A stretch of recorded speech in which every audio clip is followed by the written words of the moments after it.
Welcome back. This is Mike Gardina with GardinaLifeCoaching.com, and today we're going to talk about how to set some goals.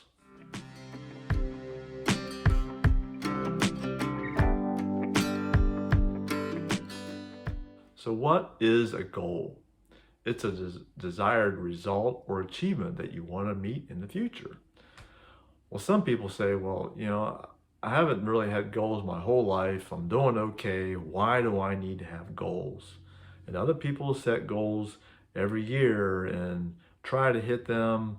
Some people call them a New Year's resolution, however you want to phrase it, but just don't quite get it. Don't accomplish them.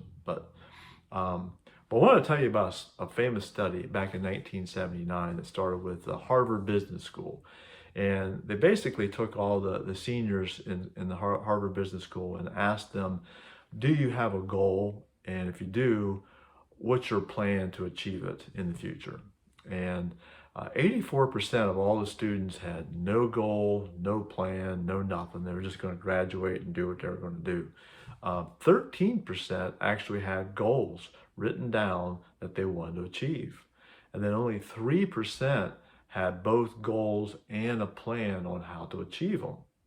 Well, after 10 years, they went back and looked at those students and figured out, where did they land? How are they doing after that time period?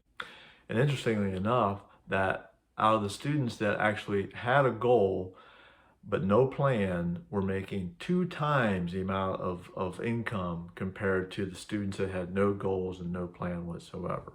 And then when they looked at the top 3% who had both a goal and a plan, they were making over 10 times all the rest of the students. So goals do matter, and you do get better results if you have goals. You have something that you're shooting for that does have an impact. Now, some of the very common goals that people typically have are, I want to lose weight or I want to be rich. But it's too vague. I want to lose weight is just what is the mode of success? Is it 10 pounds? Is it 50 pounds, 100 pounds? Is rich meaning you want to have enough money to just meet your monthly obligations, or is rich having so much money that you can help other people? It's something you gotta figure out. So there's an acronym that most people like to use called SMART goals, SMART, where S stands for specific. You want your goal to be specific in nature. You want to be real laser point as to what it really means. Like, I want to lose 50 pounds. You want something to be measurable for M. You want to be able to gauge it. And going back to the weight losses, how am I doing? I've lost 2 pounds this week or 4 pounds the last week, so on and so forth. But you want to be able to measure your progress so you can know, did I meet it or not? It's important. It has to be attainable. In other words, you want to have the actual ability to be able to do it. You can't be let's just say someone who hates chemistry and hates math and say, I want to be a doctor, because it's just, they don't go together. You have to like those other elements in order to be a doctor. So that has to be attainable, something that's really within your grasp to be able to do. It has to be relevant. So in other words, you want to be able to have something that's actually relevant to where you are in your life. For instance, if you're just coming off a major life crisis and you're just putting your life back together, well, having maybe a short-term goal of being a millionaire might be a little bit lofty. You want to have something that's a little bit more relevant to your situation, about just getting your life back together, getting a solid job or something like that. And then it has to be time dependent. You want to be able to gauge it in a window of time as to when that success actually happens. You don't want to be too open-ended, because you'll never maybe attain it because there's no deadline. You got to have deadlines in life sometimes. Now, there are some troubles with goals if we're not careful. It's a common problem that happens with athletes is, an athlete may have a goal of getting to that championship and winning the championship, or running in the Olympics and getting the gold medal. And they work all their life to achieve that particular goal, years and years of hard work. And then they get to that pinnacle, and even if they achieve it or they don't achieve it, and with an athlete, their window of being an athlete is small compared to the overall scheme of life. It's like, what's next? It's very, very common for Olympic athletes that their careers are over when they're 23 or 22 years old, and then they go into deep depression because their whole life was centered around that particular goal, and now it's over with. It's like, what do I do now? So we got to have some goals that kind of keep motivating us. I mean, those were great goals to be an Olympic athlete, but you have to have something also in addition to that to be able to sustain yourself into the next phase of life. Another problem is not having a plan.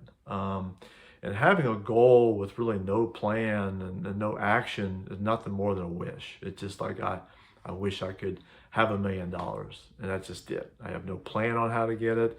I have no real action plan to get there. It's nothing but a wish.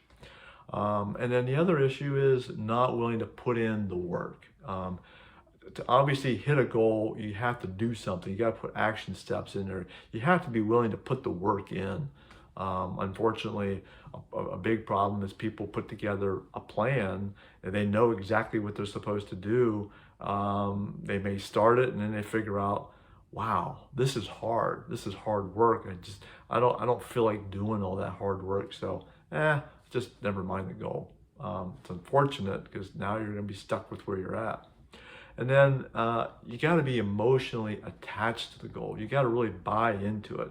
If it's just a goal like, I want to have that $1 million, but you're not really emotionally invested in it, then you're not going to get it. You got to be emotionally invested. Like that athlete again, they're emotionally invested in becoming a gold medalist.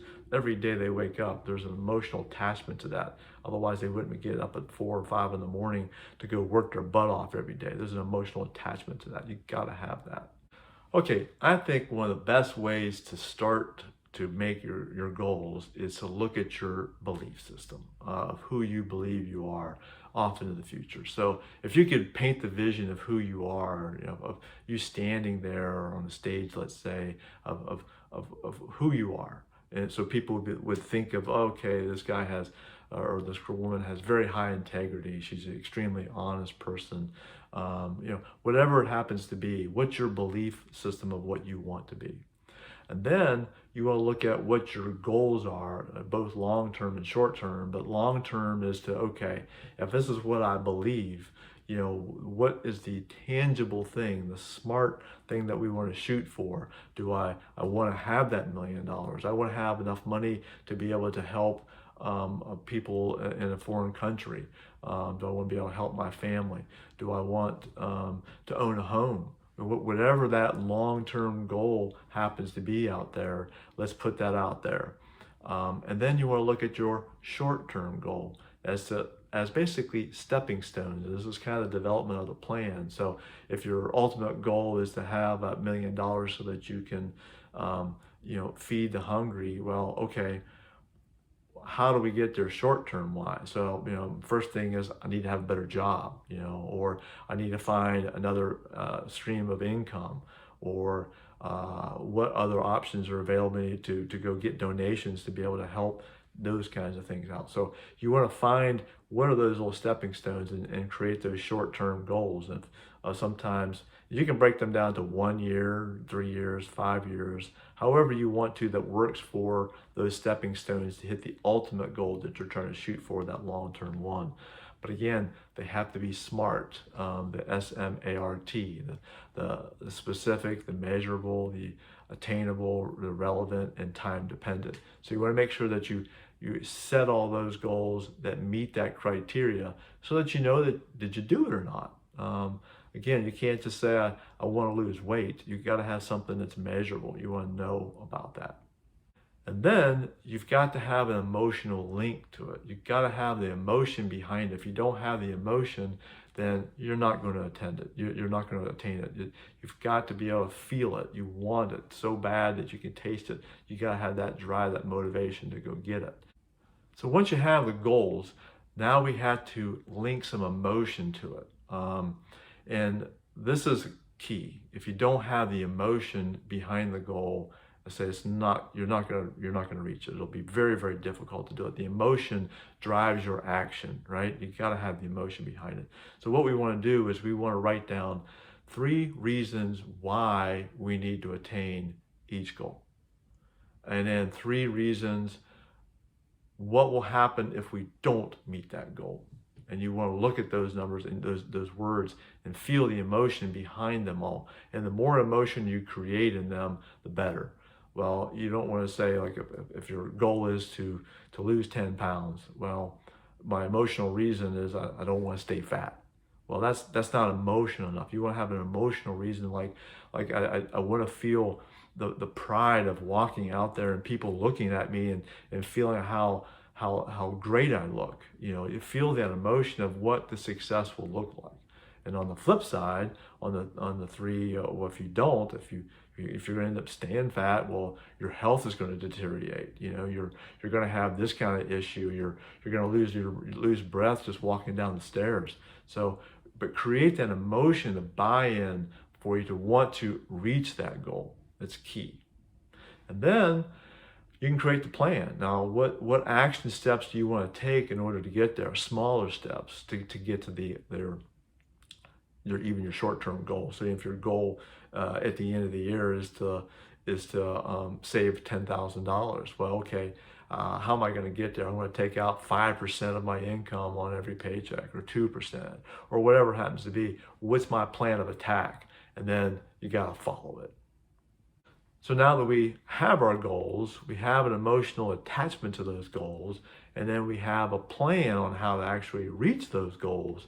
The next is we have to actually take the action, and taking the action takes daily activity. And I would suggest that you look at your short-term goals every day, and that's what you focus on every day.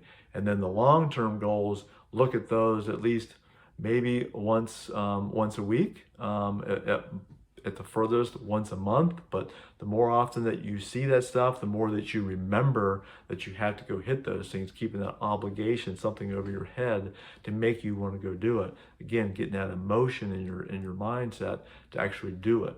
But you got it, repetition. You got it every day. Look at least the short-term goals to know that you're going to do those and making the commitment to do those things. You've got to feel that emotion in order to move that action, to roll that snowball, to actually hit those goals. And once you start seeing yourself hitting them, it's amazing what can happen. Then you can't wait till next year that you set some new goals, or you start checking off the boxes that you did this and I did that. The significance that you're going to feel, and the pride and the self-esteem that you're going to get from accomplishing those things is priceless. Okay, thanks for watching, and hopefully you've learned something about goal setting other than just, making some simple goals out there most of us tend to make them at the beginning of the year. But you can make goals any time of the year, and whenever time there's changes in your life that you need, or adjustments, or you actually hit a goal. It's time for new goals. Go back and revisit them and constantly adjust them. But constantly look at them. You got to keep your focus on those goals. But hopefully you've learned something. If you did, please hit the like button down below. And if I can be of any assistance to you in your life, please reach out to me at mike@gardinalifecoaching.com, and my website at gardinalifecoaching.com. And I'd love to hear from you. Please don't forget to subscribe down below so you don't miss any future episodes, and offer any comments and tell me what goals you have. I'd like to hear what kind of goals you're shooting for this year, and we'll see if you can meet them. Thanks.